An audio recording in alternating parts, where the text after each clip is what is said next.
Hoy vamos a hablar de la estadística. La estadística es una ciencia y una rama de la matemática a través de la cual se recolecta y analiza, describe y estudia una serie de datos a fin de establecer comparaciones o variabilidades que permitan comprender un fenómeno en particular. Dentro del estudio estadístico encontramos a la población, que es el conjunto de todos los elementos que se quieren estudiar, y a la muestra, que es el subconjunto de esa población elegido para realizar el estudio. Por ejemplo, tomamos como población a los habitantes de la provincia de Córdoba, que están siendo actualmente afectadas por el coronavirus. Como muestra, tomamos a 100 habitantes de la provincia de Córdoba y les realizamos el hisopado para verificar si tienen o no coronavirus. Ahora vamos a hablar de los tipos de variables. Podemos encontrar la variable cuantitativa, que es donde se recolectan los datos numéricos, por ejemplo, variables tales como el peso, la altura o la cantidad de miembros en una familia. Y la variable cualitativa, que no se recolectan datos numéricos. Esta nos permite expresar, por ejemplo, una característica, un atributo, cualidades o categorías no numéricas. Siguiente, tenemos a los tipos de gráficos. Vamos a comenzar nombrando a los gráficos circular y de barras. Estos trabajan con la variable cuantitativa discreta. Gráfico circular. Se trabaja con este gráfico con porcentajes y de allí se sacan los resultados. Es habitual cuando se está mostrando la proporción de casos dentro del total. Aquí les traigo un ejemplo del porcentaje que saqué de aficionados de los 4 clubes más importantes de Córdoba.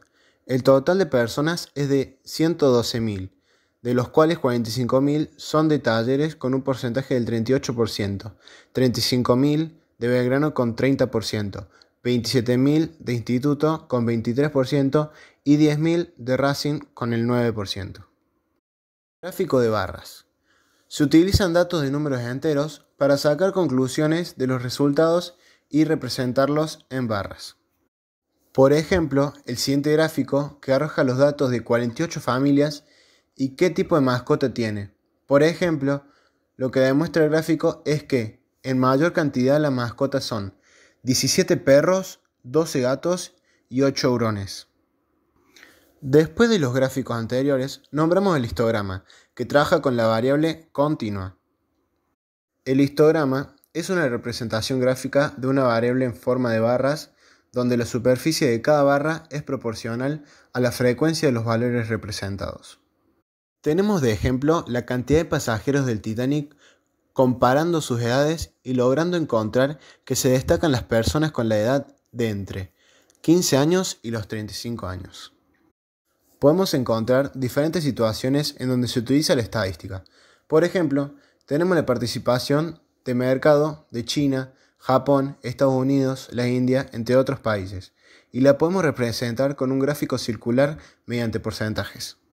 Otro puede ser cuando a los alumnos de un curso se les pregunta cuál es su materia preferida y de acuerdo a esa elección se puede realizar un gráfico de barras que demuestre cuál es la mejor. Ahora, un comentario individual. No puede ser que inglés sea igual de preferida que matemática. Matemática es mejor, ¿no, profe? Bueno, otro ejemplo. El aumento del dólar y la inflación del país, que como vemos en la imagen se puede representar mediante un histograma, ya que va creciendo en forma ascendente a medida que pasa el tiempo. Ahora pasamos con los parámetros de centralización. Media. Es el promedio de la suma de todos los datos obtenidos dividido por la cantidad de datos. Por ejemplo, cantidad de inasistencia de alumnos de sexto año en una semana. 25 inasistencias divididas los 5 días que dura la semana. Y la media daría el resultado 5. Ahora pasamos con la mediana, que es el valor central. Se calcula como promedio de dos datos centrales o es un dato central entre muchos.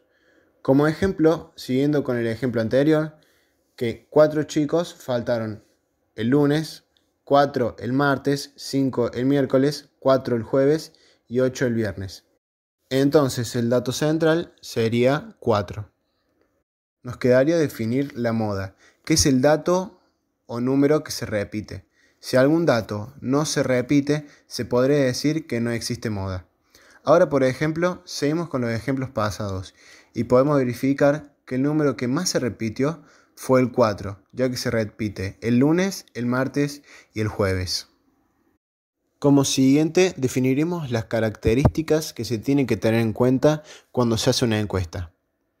Definir tus objetivos, elegir a la persona correcta a la que va a ser dirigida la encuesta, crear flujo sencillo de preguntas, hacer una encuesta simple, corta y directa, hacer uso de lógica, se debe cuidar el lenguaje y estilo, globaliza tu encuesta y no debes predisponer el encuestado.